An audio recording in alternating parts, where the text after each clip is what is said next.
Madame, Monsieur, bonsoir. Merci d'être fidèle à Inquiesta, le magazine de la rédaction de France 3 Corse via Stil. On les appelle les troubles 10, 3 lettres qui regroupent des troubles cognitifs spécifiques et des troubles des apprentissages qu'ils induisent.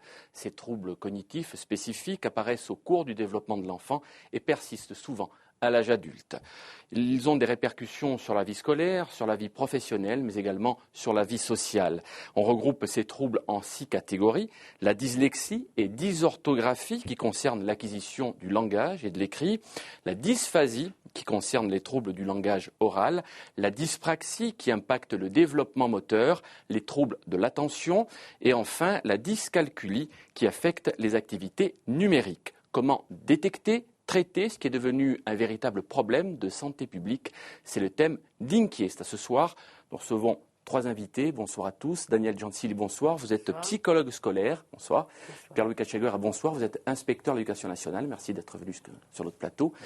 Sylvain Picot, vous êtes ergothérapeute. Vous occupez plus spécifiquement de la prise en charge, on en parlera dans un instant. Bonsoir. Et enfin, Marie-Christiane, bonsoir Marie, vous êtes journaliste à France 3 Corse via Stil et vous êtes auteur du reportage que nous verrons dans un instant. En Corse, une unité de bilan de 10 a été créée au sein de la MDPH de Bastia. Cette structure a permis à 200 enfants du département d'éviter de partir sur le continent pour se faire diagnostiquer. Les troubles 10 ou le handicap invisible, c'est un reportage de Marie-Christiane, Éric Provenza, Christelle Nicolas sur un montage d'Anne Lorlouche.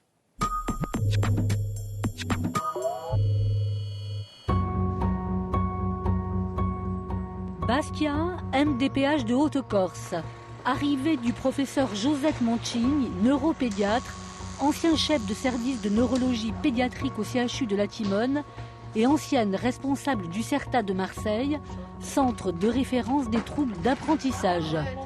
Sa spécialité l'emmène tous les 2 mois à Bastia au sein de l'unité de bilan 10 dans les locaux de la MDPH. Au moment du bilan orthophonique, il y a marqué conféré dans le dossier le bilan manuscrit. Accueillie par le docteur Marie-Pierre Le Gallet, responsable de l'unité de bilan, elle va durant 2 jours recevoir 8 enfants afin d'évaluer leurs problématiques 10 et de poser avec l'ensemble de l'équipe un diagnostic.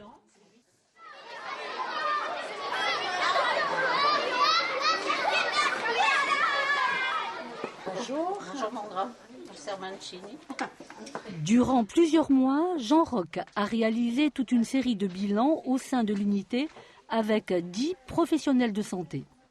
On va faire un petit peu le point avec les bilans. Tu te souviens que tu as passé avec les différents intervenants? On va essayer de faire une petite synthèse et puis à la fin, je t'examinerai.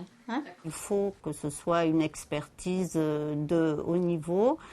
Et le maître mot, si vous voulez, par rapport à des troubles 10, dès qu'ils sont un peu sévères, c'est la pluridisciplinarité.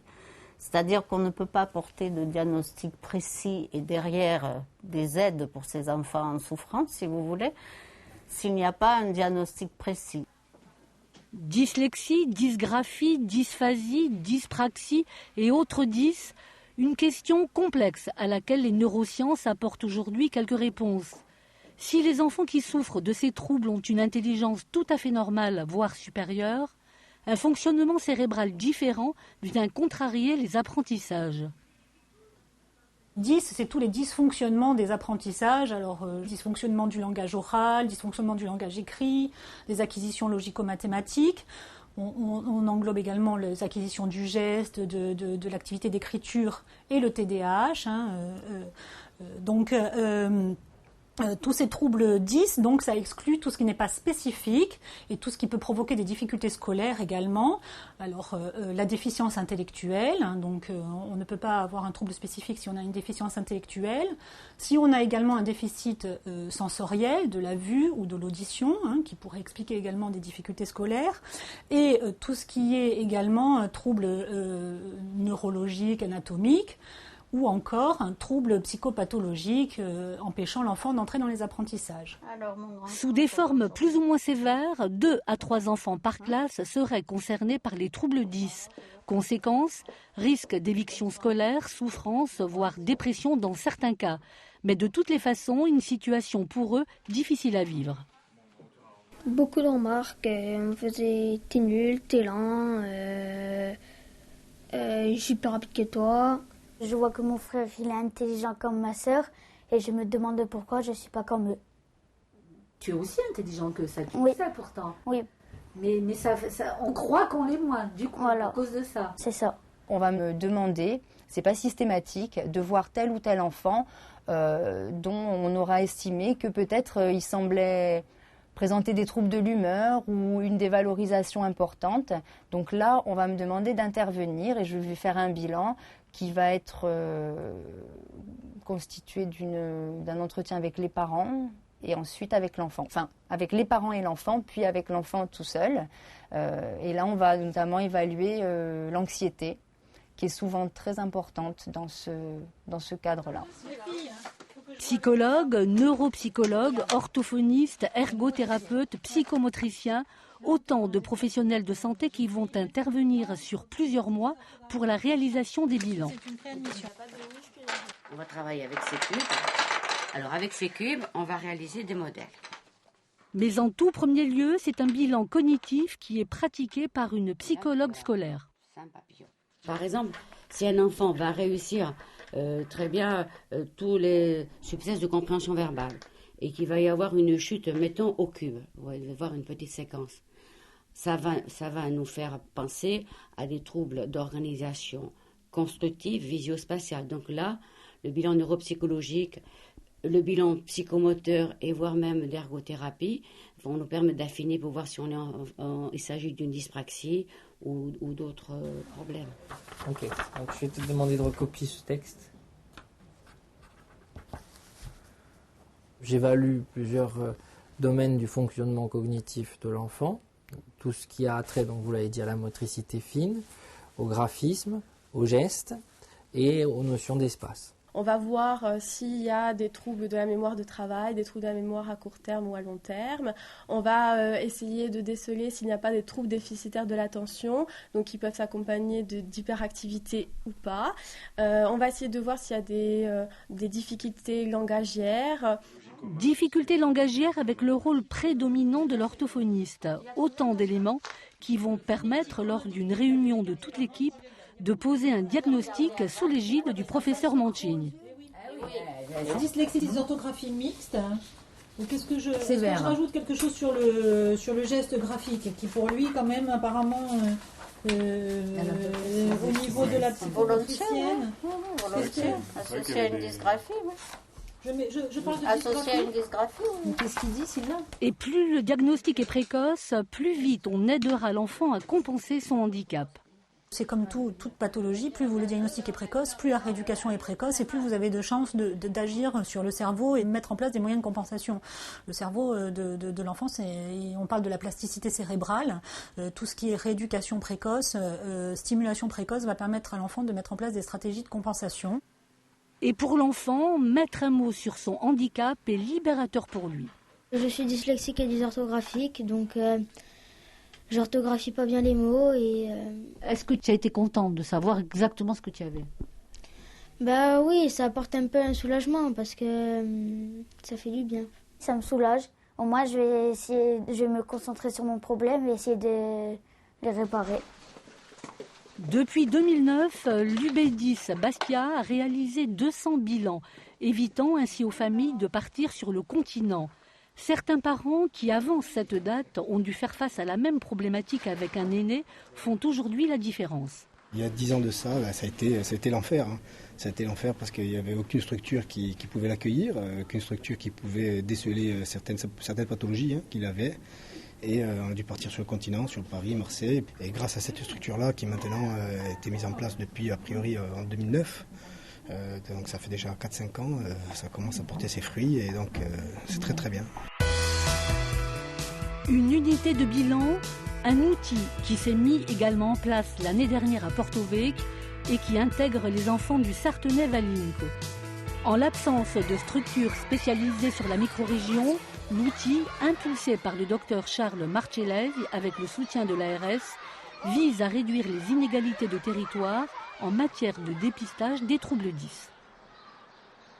C'est un impératif qui est né d'une consultation en pédopsie, tout en sachant donc que sur la région de Porto Vecchio et du Sartenay et de Valinco, il n'y a pas de centre médico-psychopédagogique, c'est-à-dire de centre du médico-social qui intervient pour les troubles des apprentissages. Donc de ce fait, une consultation de CMP de service public s'est trouvée assaillie de demandes à la fois de diagnostic et de prise en charge pour ce type de troubles qui représentent quand même de 2 à 10% de la population scolaire. La loi prévoit qu'il faut compenser ce type de difficultés de façon à préserver l'égalité des chances entre les élèves. 20 bilans ont été réalisés l'année dernière avec là aussi la venue du professeur Mancini chaque trimestre pour le diagnostic. À Ajaccio, malgré la très forte demande, force est de constater qu'à ce jour, aucune unité de bilan n'a été créée. Deuxième volet crucial pour la prise en charge des troubles 10, les dispositifs d'accueil dans les établissements scolaires. Des PAI, projets d'aide individualisés, permettent le plus souvent aux élèves concernés de suivre une scolarité dans un milieu ordinaire. Quelques aménagements ont été mis en place, comme ici, dans cette classe de 3e du Collège Fesch pour 3 jeunes filles dyslexiques.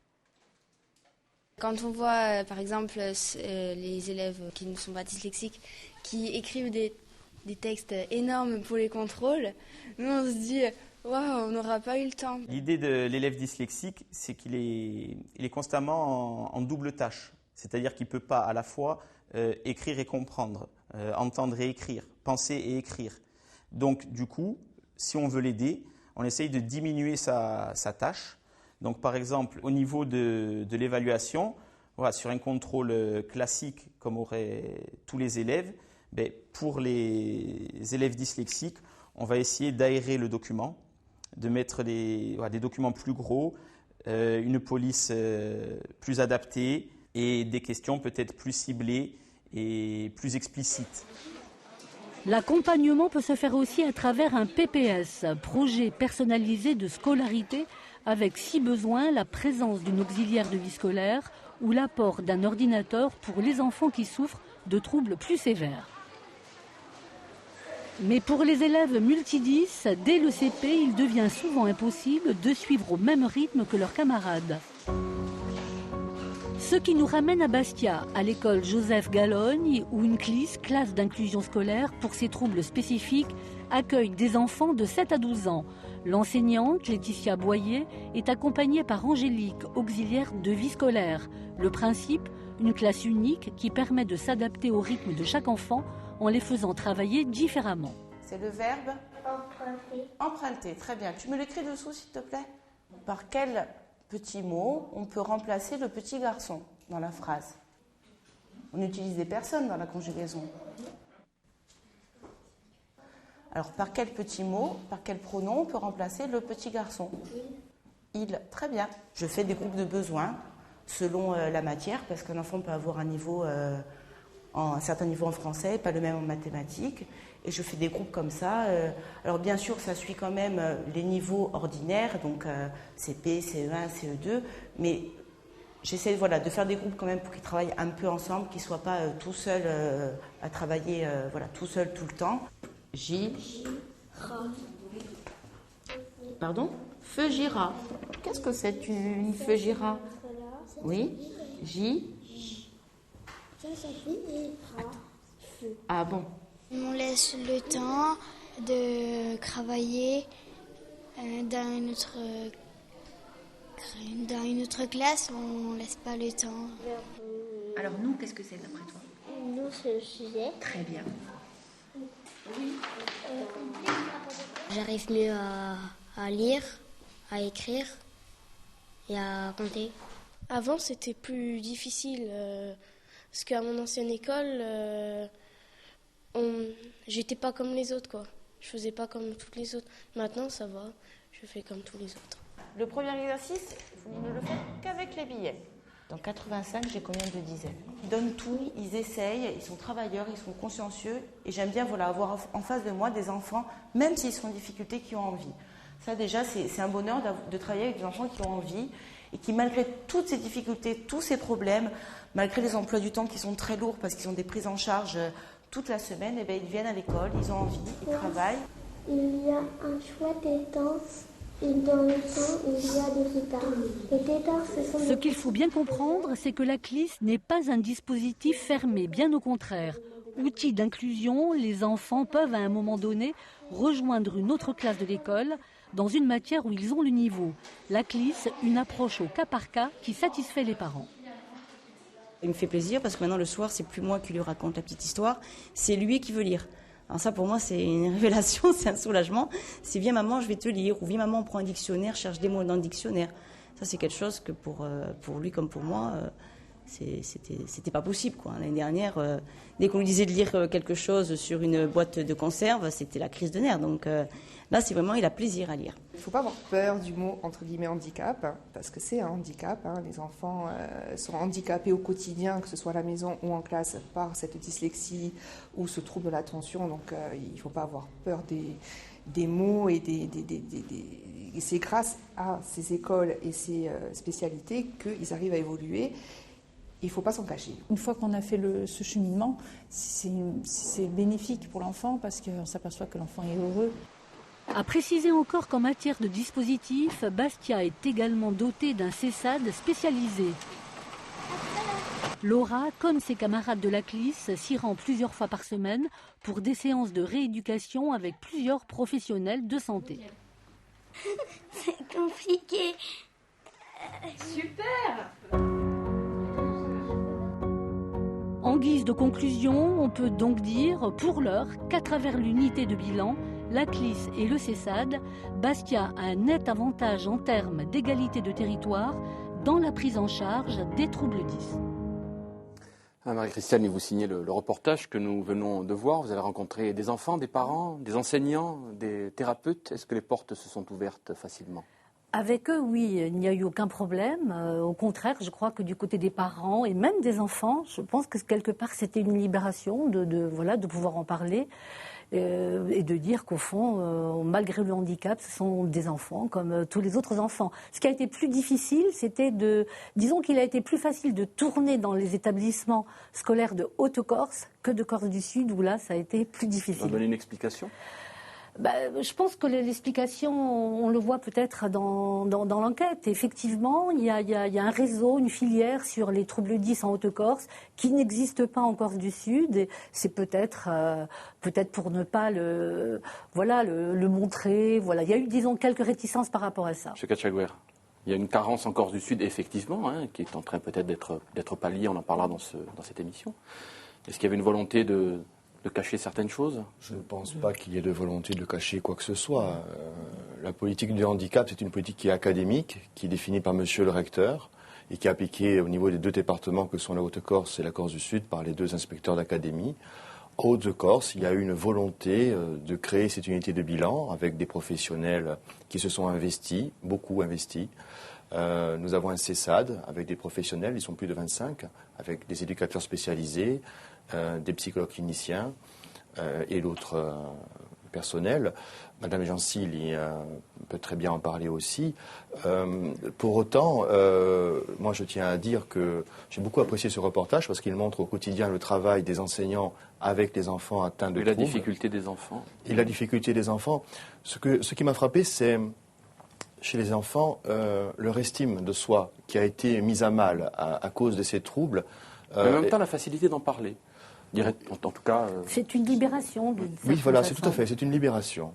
Et ils en parlent plus facilement parce que maintenant, ils ont été diagnostiqués, ils savent ce qu'ils ont, et quelque part, ils n'ont pas honte d'en parler. Les familles sont rassurées aussi, et je tiens à remercier l'enseignant de la CLIS TSL de Calogne qui fait un remarquable travail. À partir de là, les choses pour les enfants sont beaucoup plus simples. Monsieur Picot, le fait d'en parler, on entend ces enfants, on a vu ces enfants en parler assez librement, c'est une façon de dédramatiser pour eux? Oui, c'est aussi une façon de faire reconnaître quelque part leurs différences. Souvent ils vivent ça comme une injustice. C'est dit dans le reportage. Tu es trop lent. Il y a des moqueries. Voilà, il y a vraiment un vécu qui est difficile pour ces enfants. Et je pense qu'un atout premier, un des atouts premiers du diagnostic, c'est justement de pouvoir donner des réponses et de permettre à l'enfant de se construire autour de ça. Je crois que c'est important quand un enfant ne s'estime pas idiot, mais simplement différent. Je crois que c'est ça. Ce qui est quand même très frappant, c'est la facilité d'élocution. de ces enfants, Mme Jancy? Vous l'avez oui, constaté dans le reportage. Oui, parce que les enfants que nous avons vus n'étaient pas porteurs d'une dysphasie, d'un trouble du langage oral. Mais il y a quand même une agilité intellectuelle qui est quand même impressionnante. On peut le constater. Est-ce que je pourrais revenir un petit peu sur cette différence entre Haute-Corse et Corse-du-Sud par rapport... On va en parler dans le cours de l'émission, mais allez-y. Ah d'accord, ça va être très rapide. C'était un concours de circonstances. Au départ, en Haute-Corse, il y avait le centre de déficience auditif et visuel qui fonctionnait, qui n'y avait pas à Ajaccio.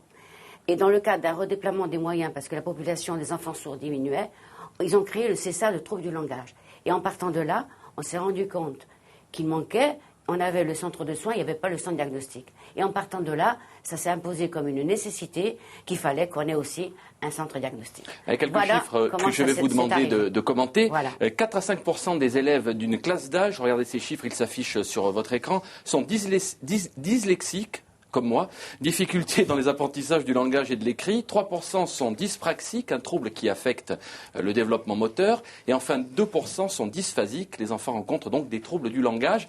Est-ce que ces chiffres sont plutôt stables ou est-ce qu'ils ont tendance à augmenter? Nous, dans la classe d'âge que nous recevons en l'unité bilan, ce n'est pas tout à fait ça dans la population. Beaucoup plus important? C'est important. Aux alentours de combien? Donc, pour la dyslexie, dysorthographie, on a 65% de la population que nous recevons. Mais c'est peut-être pas... à l'échelle nationale, c'est entre 8 et 10%. Voilà, c'est ça. Voilà. Donc, c'est un peu plus que là. Hein. Voilà. Oui, la moyenne nationale, c'est 8%. Donc, nous sommes à peu près dans les chiffres. Les dysphasiques entre 5 et 6%. Et est-ce qu'il y a suffisamment de processus de détection ou est-ce qu'il y a des enfants qui échappent à ce processus de détection et qui font que, du coup, les chiffres sont forcément sous-estimés? Oui. M. Picot. Je dirais de moins en moins, hein, mais c'est assez récent. Il faut bien avoir aussi cet aspect des choses à l'esprit. Hein, récent, ça veut dire combien d'années? Récent, premier dispositif pour vous donner à mon échelle oui. Ce que ça signifie. Moi, je suis diplômé depuis 2000 et dans le cadre de ma formation, j'avais jamais entendu parler de troubles des apprentissages. Mais ce qu'on peut dire aussi, c'est le fait que vous fonctionnez justement en filière, qui est un véritable réseau entre l'unité de bilan, l'éducation nationale, voilà, le champ médico-social, qui fait que ça permet justement à certains enfants, justement, vous arrivez à cerner un petit peu le public concerné peut-être par les troubles 10. Justement, ce qui n'existe pas, tout le problème en Corse du Sud, c'est qu'il n'y a pas de filière, il n'y a pas de réseau. Il y a d'excellents professionnels de santé, CAMS, CMPP, le libéral, bien entendu.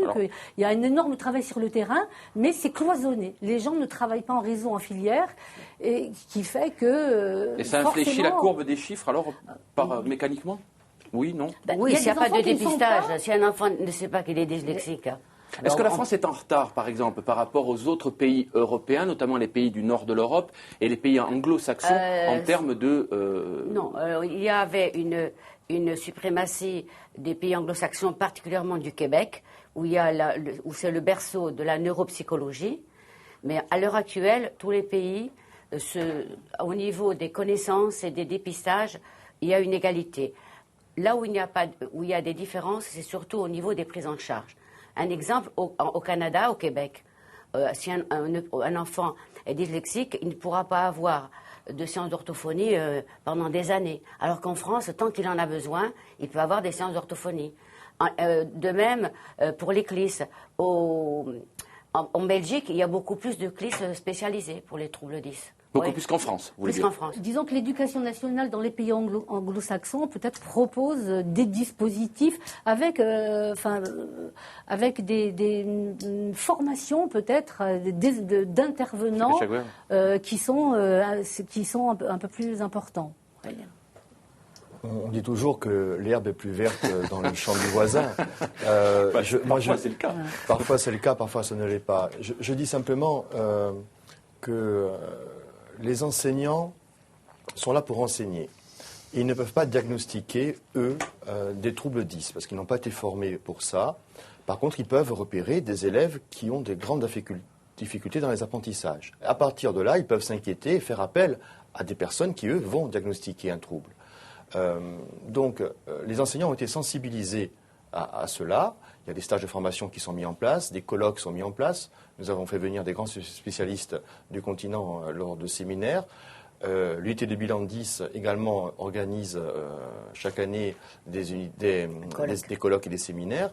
Donc les enseignants commencent à être touchés et formés et sensibilisés.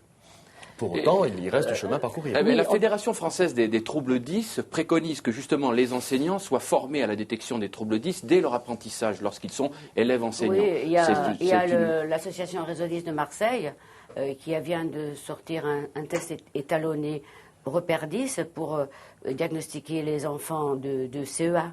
Oui, parce que fin CE1, parce qu'il faut avoir 8 ans énorme, pour avoir un diagnostic de dyslexie. Il faut quand même, je pense là-dessus, quand même être un petit peu, peut-être voir la réalité. Les enseignants ont tellement de problèmes dans les classes que s'occuper en plus des troubles 10, c'est un problème de santé publique. Probablement que les choses évolueront par rapport aux recherches. Ce que je voudrais dire, c'est qu'un enseignant seul dans sa classe, même s'il a été formé, il ne peut pas répondre seul aux besoins. Il peut détecter. Il peut détecter, il faut qu'il soit aidé. Donc ils doivent être renforcés. Aidés par les RASED aussi. Qui ont disparu un petit peu quand même sur le territoire. Ils doivent être renforcés. Non, en Haute-Corse, les RASED sont présents. Nous avons un déficit dans le Cortenay, c'est vrai, et nous allons essayer d'y remédier dès la rentrée prochaine. Les enseignants qui sont dans leur classe sont aidés par le CESA, TSL. On a vu un petit peu le reportage. Ce qui est important, c'est la mise en réseau de toutes ces personnes qui sont enseignants, éducateurs, psychologues, de manière à tirer tous dans le même sens, c'est-à-dire l'intérêt de l'enfant. Est-ce que du point de vue de la formation, notamment des auxiliaires de vie scolaire, je crois qu'il y a une formation de 12 heures pour la Non, mais la formation auquel j'ai un moment donné participé. Alors, de 60 heures pour la prise en charge d'un handicap, autisme ou trouble 10, est-ce que c'est suffisant? Alors, la formation des AVS, elle est de 60 heures parce qu'il y a un texte de loi qui nous dit que la formation doit être de 60 heures. Si demain la loi change et qu'on nous dit que la formation doit être augmentée, on l'augmentera. 60 heures, ça peut paraître peu. En même temps, c'est ce qui est mis en place, et pas seulement sur les troubles 10, je tiens à le dire. Les AVS sont aussi en contact d'élèves atteints d'autres troubles, notamment les troubles envahissants du développement, l'autisme en fait partie.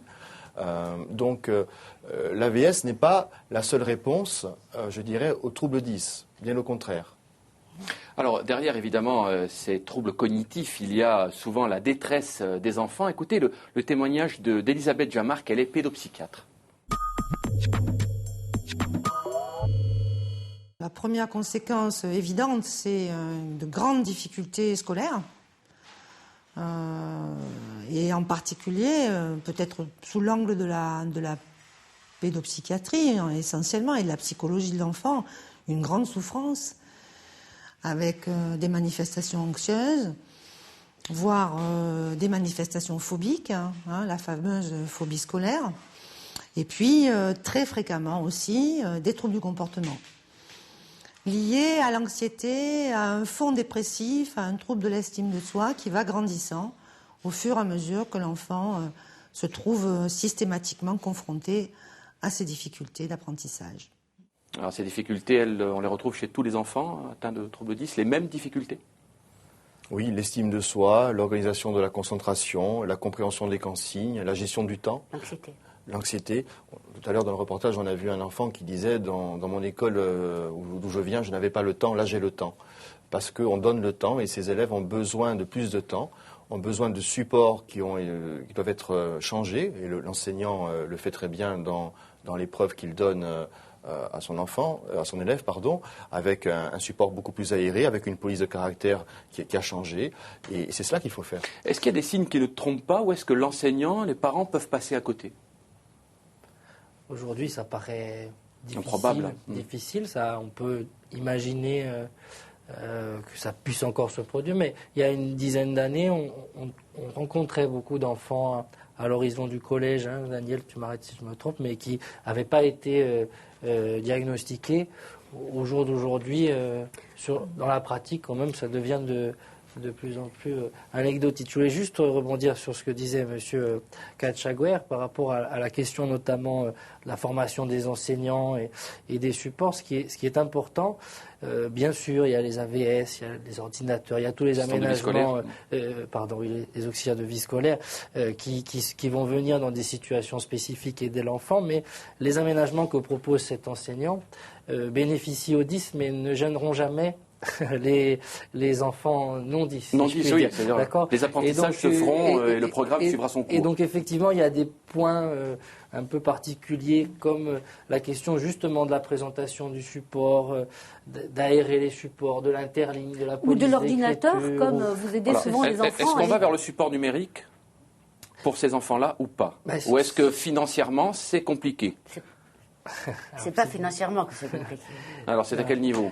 Il faut que ce soit adapté. Voilà, déjà il faut que ça réponde à un vrai besoin. C'est pas parce qu'on présente un trouble 10 que l'ordinateur est une indication. Ça c'est la première des choses. Ça peut être même une contre-indication? Ça peut, contre-indication pas forcément, mais en tout cas ça n'apportera pas forcément une plus-value pour l'enfant.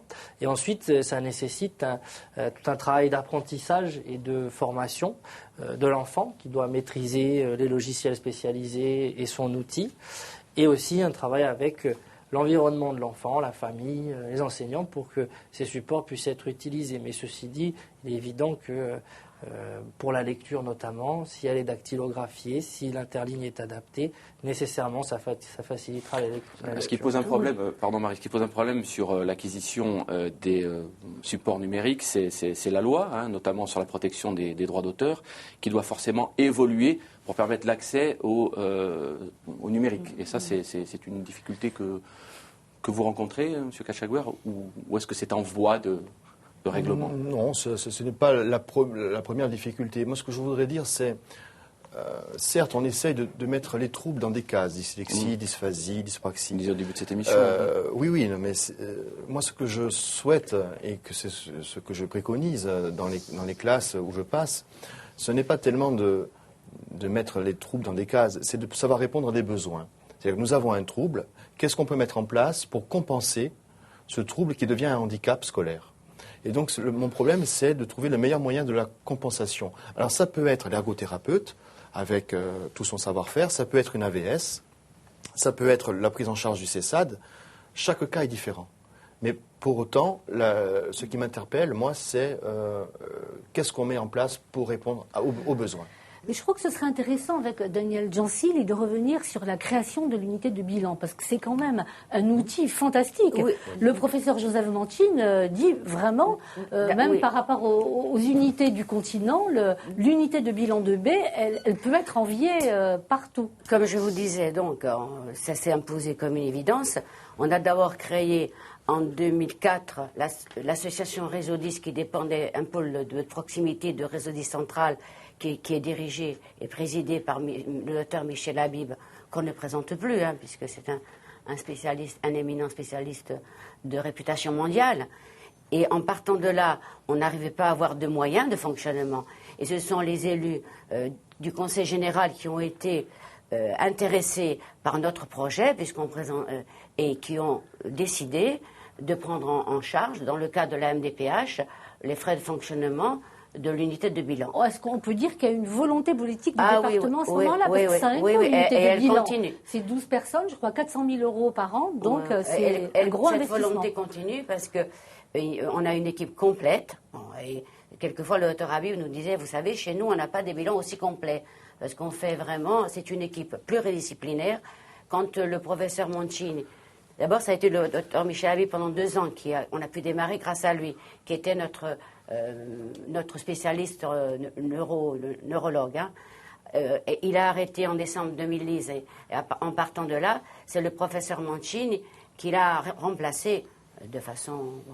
Alors justement, vous parliez un petit peu de l'inégalité de territoire au début de cette émission entre la Haute-Corse et la Corse du Sud. Justement, l'Agence régionale de santé travaille à la création d'une structure équivalente en Corse du Sud. Je propose d'écouter le directeur général de l'Agence régionale de santé. Aujourd'hui, Il y a des acteurs de Castelluccio, mais en partenariat avec l'éducation nationale, les professionnels de santé, les associations, qui sont en train de travailler sur un projet qu'on va bientôt examiner pour savoir si, au fond, demain, la Corse du Sud pourra avoir le même service. L'intérêt de ce projet qui est en train d'être monté, c'est de pouvoir bénéficier de professionnels. Il faut vraiment avoir beaucoup de professionnels, qu'ils soient des professionnels de santé, des professionnels de l'éducation, des professionnels du monde de la réinsertion, pour à la fois, comme ce qui est fait en Haute-Corse, mieux repérer, mieux comprendre, mieux accompagner, et ensuite relayer vers les établissements spécialisés s'il y a besoin. Alors c'est vrai que c'est une bonne nouvelle, mais bon, il faudra être un petit peu patient, c'est-à-dire pas avant 1 an, puisqu'il faut que le projet soit validé par plusieurs commissions, donc ça n'est pas pour tout de suite. Ah non, mais en attendant, ça continue à se passer comme à ce jour. Vous savez, l'avantage de l'unité de bilan, c'est qu'au départ, il y a 14 ans, quand on a débuté, la plupart des professionnels, en particulier des orthophonistes, étaient très frileux. Pourquoi ? Pour poser un diagnostic de dyslexie, ça posait problème. Maintenant, dans la mesure où c'est le professeur Mancini qui finalise et qui pose le diagnostic, ça a un petit peu libéré les professionnels, n'est-ce pas, Sylvain ? Oui. On avait un mal fou, d'ailleurs, pour obtenir les 15 places du CESAD pour l'ouverture, pour le projet, il fallait avoir une population de 15 enfants dyslexiques potentiels. On a eu un mal fou à trouver ces 15 enfants dyslexiques, parce qu'il n'y avait pas de diagnostic. Alors, Henri, je reviens juste un petit peu par rapport aux enfants d'Ajaccio. Que devient-il ? Non, en fait, ils partent sur le continent pour se faire diagnostiquer, ou alors ils vont en libéral, bien sûr, avec des pré-diagnostics. Le problème, c'est que c'est quand même lourd pour les familles. Bien sûr. Ouais. Alors, il y a tous ceux qui ne peuvent pas partir, bien sûr, et qui peuvent disparaître dans la nature, ou alors être récupérés dans des structures un petit peu par défaut. Des CESAD, mais qui ne sont pas tout à fait spécialisés pour la problématique. Du coup, il y a peut-être des enfants qui ne sont pas diagnostiqués.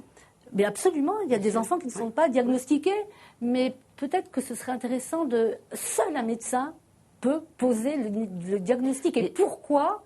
Disons qu'un orthophoniste ou une orthophoniste, parce qu'il y a plus de femmes que d'hommes chez les orthophonistes, qui fait un bilan pour un trouble du langage oral ou écrit complet, et il pose un diagnostic. Bon, c'est sûr que normalement, ça devrait être validé par un médecin, voilà, et pas un neuropédiatre particulièrement. C'est dit dans le reportage, c'est-à-dire que le trouble de l'apprentissage est un trouble par élimination.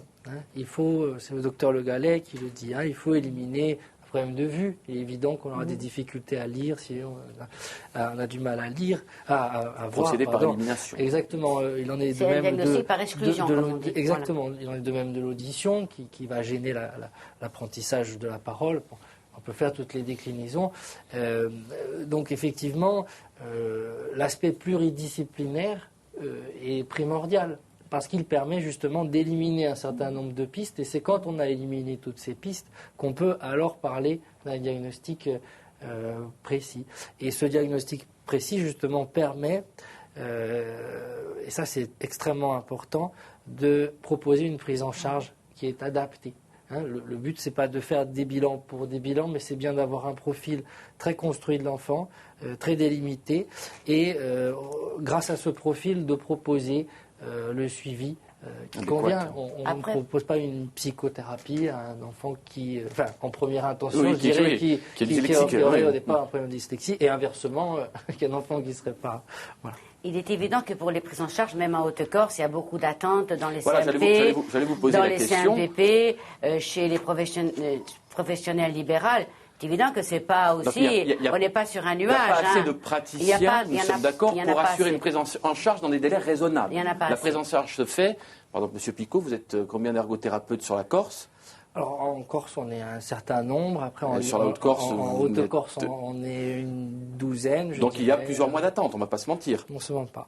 Voilà, c'est ça. Donc, il y a forcément une forme d'inégalité. Il y a une inégalité de territoire flagrante, effectivement. De territoire et en même temps une égalité devant la... Et lorsque cette prise en charge tarde à se mettre en place, quelles sont les conséquences pour l'enfant ? à court et moyen terme? Est-ce que ça creuse encore plus le trouble cognitif? Est-ce que ça l'accentue? Est-ce que ça l'installe? Je crois qu'Elisabeth Jean-Marc dans certains cas, ça peut l'accentuer dans certains cas. Ce sont des enfants qui deviennent des exclus de la société, arrivés à l'âge adulte, pour certains d'entre eux, qui ont des troubles plus sévères. Bien entendu, je crois que la grande majorité des enfants, il y a trouble 10 et trouble 10. La grande majorité arrive à traverser déjà toute la scolarité. Il y a un pourcentage quand même assez important qui est... Récemment, on a reçu un enfant de 13 ans, un adolescent. Bon, il faut dire qu'il avait aussi un potentiel intellectuel assez important qui lui a permis, malgré son handicap, précoce, qui a compensé, de compenser. Mais il a commencé, il a 13 ans, l'orthophonie l'an dernier. Et il y a des résultats. Donc, c'est au cas par cas. On ne peut pas généraliser. Oui. Et c'est pour ça que l'unité de bilan, elle est vraiment très importante, parce que le plus tôt possible, et j'ai remarqué lors du tournage de cette enquête, le rôle très très important de l'enseignant référent qui est donc détaché de l'éducation nationale et qui est au sein de la MDPH et qui me paraît être une pièce maîtresse, je dirais, dans justement pour détecter un enfant et bien l'orienter. C'est Kachagouer. Oui. À la MDPH, nous avons un enseignant qui est détaché, M. Guy, qui fait un travail remarquable. C'est un de mes collaborateurs. Pourquoi un enseignant? Parce qu'il connaît le problème que connaissent les enseignants dans leur classe. Et donc, les préconisations que peuvent faire certains professionnels de santé, lui, il a sa vision d'enseignant spécialisé. En même temps, il a une expérience, puisqu'il travaille à la MDPH depuis 7 ans maintenant. Et donc, il est capable de coordonner, d'animer, de réguler les propositions que peuvent faire les médecins, les pédopsychiatres, et de préconiser une adaptation pédagogique. Madame Gentile, pas d'accord? Non. Non, mais dites-nous. C'est parce qu'on est là dans le cadre, ce que fait le monsieur Guy, c'est dans le cadre de la MDPH. On est déjà dans le handicap avéré. Hein. Voilà. Donc, ce qui me pose problème, c'est la détection en amont. C'est une faible partie des enfants 10 qui sont reconnus handicapés par la MDPH. Et ceux qui relèvent du droit commun, là, c'est un peu plus difficile. Parce qu'il y a moins de moyens. Tous les enfants 10 ne relèvent pas l'enseignant référent. C'est ce qui est dit. Oui, voilà. Il y a des troubles de type dyslexie qui sont... Et c'est la plupart. Hein. Voilà. Qui n'ont pas de reconnaissance de leur handicap au niveau de la MDPH. Moi, je parlais des élèves qui sont dyslexie, dyspraxie, qui ont une reconnaissance de handicap. Voilà, donc la plupart, d'ailleurs, sont scolarisés en CLIS TSL. CLIS, c'est classe d'inclusion scolaire. Pour être en CLIS, il faut avoir une reconnaissance de handicap, c'est ça. Est-ce que les médecins scolaires interviennent? Et à quel niveau? Oui. Les médecins scolaires même interviennent. dans le dépistage. Alors, il y en a 2 en Haute-Corse, c'est ça? Ah non, il y en a plus. En Haute-Corse, nous avons 6 médecins scolaires. Alors, beaucoup se plaignent de ne pas être assez nombreux pour assurer cette prise en charge. Oui, nous manquons de médecins scolaires, tout à fait. Encore une fois, dans les zones rurales, notamment dans le Cortenay. Oui. Alors, et après la CLIS, donc les enfants ont 12 ans, qu'est-ce qui se passe au niveau des collèges? Puisque je crois en termes de troubles 10, il n'y a pas d'ULIS, donc ce sont des unités, hein, c'est ça? Alors l'ULIS, c'est la suite de la CLIS. L'ULIS, c'est l'unité au collège, donc. Oui. Au collège. L'unité locale d'inclusion scolaire, qui a remplacé les UPI, unité pédagogique d'intégration. Donc elle a remplacé aussi le terme d'intégration par le terme d'inclusion. La loi de 2005 est importante à ce sujet. Si on a le temps, c'est important d'expliquer aux gens la différence entre l'intégration et l'inclusion. L'école inclusive, c'est l'école qui s'adapte aux enfants. C'est ça. Non pas l'inverse. Tout à fait, monsieur Moyen, vous avez tout compris. C'est exactement ça. L'intégration, c'était l'élève qui devait s'intégrer au système. L'inclusion, c'est le système qui s'adapte à l'élève qui le reçoit. Est-ce que c'est pas un peu dur de faire bouger les lignes, faire bouger une telle structure pour 10% d'une classe d'âge? Est-ce que ça n'est pas un peu compliqué? C'est compliqué, mais il ne faut pas se décourager. Les enseignants sont à l'écoute.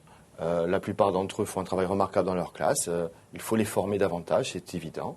Alors, pour répondre à votre question, nous n'avons pas d'ULIS TSL, c'est-à-dire unité locale d'inclusion scolaire, troubles spécifiques du langage dans un collège. Nous travaillons dessus pour une implantation, vraisemblablement dans un collège de Bastia. Ça ne sera pas pour septembre 2015, vraisemblablement pour septembre 2016. Alors, ça sera où à Bastia? Quel collège? C'est à l'étude. Ça peut être Giraud, ça peut être Montésor, nous verrons bien. Il faut travailler avec les enseignants, les principaux de collège. Donc ça veut dire au jour d'aujourd'hui, comment ça se passe concrètement pour un enfant qui arrive au collège et qui a un trouble 10? Alors, il n'est soit pas pris en charge dans le cadre de la structure soit ils sont orientés scolaire. Alors, l'orientation peut être variée. Soit les élèves passent en 6e ordinaire avec une aide humaine, par exemple une auxiliaire de vie scolaire, et avec un complément, je dirais avec le CESAD ou l'ergothérapeute. Soit ils peuvent être orientés en SECPA, une section d'enseignement général professionnel adaptée. Ça arrive aussi. Là encore, chaque cas est différent. Nous avons 13 élèves à la Guise de Galogne. Il y aura 13 orientations pas différentes parce que la voie d'orientation est limitée, mais il y aura 13 réunions et nous parlerons vraiment au cas par cas pour chacun de ces élèves lorsqu'ils seront en âge de quitter l'école élémentaire. Je voudrais faire remarquer que vous avez entendu que dans la crise trouble sévère du langage, il y a 13 élèves. Normalement, le potentiel, c'est 12. Hein. Oui. Donc, bon.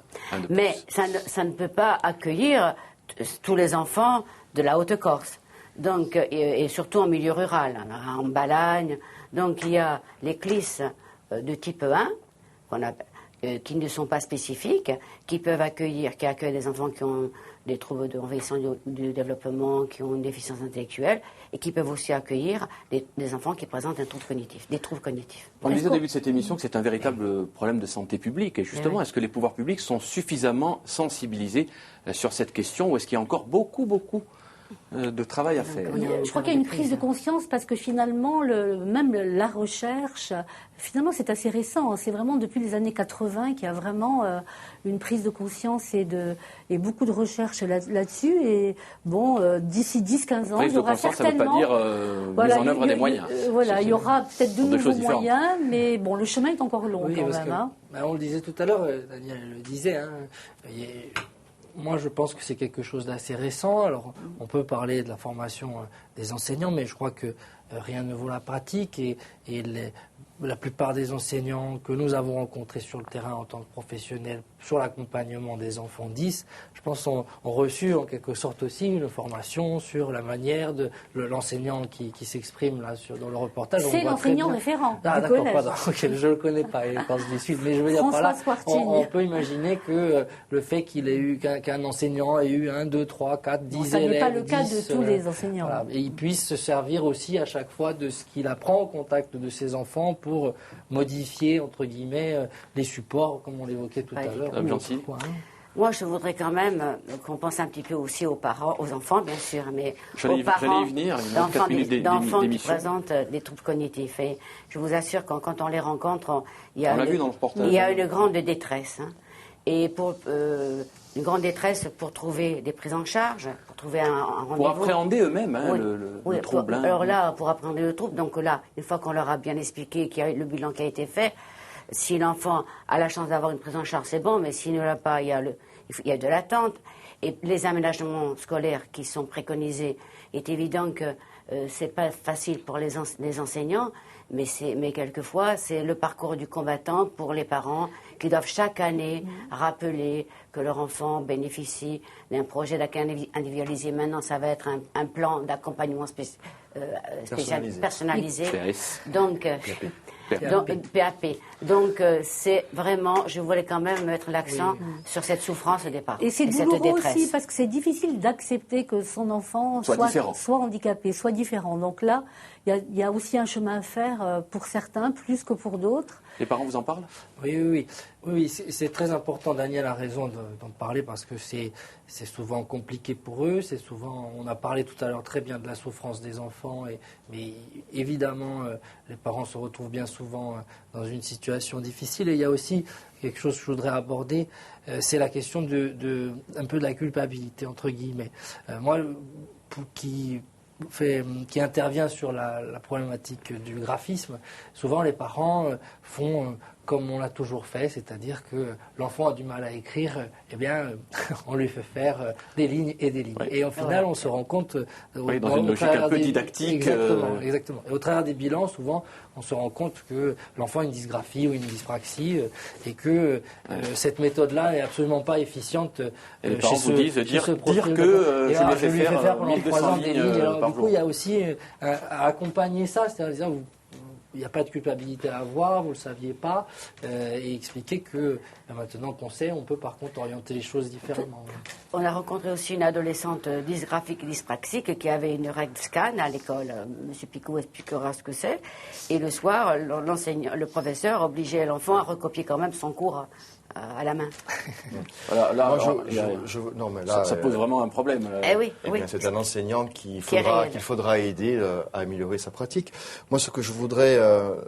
il nous reste 2 minutes d'émission. Oui, je vais essayer de terminer vers les évolutions et tomber vers une note positive. Actuellement, l'institution fait que pour les élèves qui sont en situation de handicap, ils doivent monter un dossier à la MDPH. C'est assez contraignant, je peux l'admettre. Et donc, ils doivent avoir un PPS, un projet personnalisé de scolarisation. Comme les troubles 10 sont reconnus comme des maladies, ils ont également un PAI, un programme d'accompagnement individuel. Donc, il y avait un peu double emploi. Donc, le ministère de l'Éducation nationale a pensé, et pour une fois je pense qu'il a bien pensé, de créer un PAP, un programme d'accompagnement personnalisé, de manière à ce que, toujours sous l'égide d'un médecin de l'Éducation nationale, on puisse créer des adaptations et des aménagements pédagogiques sans forcément passer par la MDPH. Donc ça, c'est quelque chose de nouveau. Le décret est sorti il y a 1 mois. Donc c'est récent. C'est en train d'être mis en place au niveau national et donc a fortiori dans notre département. Et c'est quelque chose qu'il faudra continuer dès la rentrée prochaine. C'est une bonne évolution, Mme Blancy ? Oui. Ouais. Petite précision, peut-être avant qu'on termine, c'est quand même de dire que les garçons sont plus concernés. Il y a plus de garçons qui souffrent de ces troubles. C'est parce que la testostérone participe à l'inhibition des neurones quand ils migrent vers le cerveau. Et on a constaté que chez les enfants dyslexiques, il y a des ectopies de neurones qui sont au niveau de la... Explication scientifique, finalement. Il y a une explication scientifique. Merci Madame Gentile et merci Monsieur Cachoer, merci Sylvain Picot, merci Marie d'avoir proposé ce thème fort intéressant et d'avoir réalisé ce reportage qui nous a éclairé sur ces troubles 10. Merci aux équipes techniques de France 3 Corse via Style, une émission que vous pourrez revoir en multidiffusion sur France 3. À bientôt, bonne heure à toutes.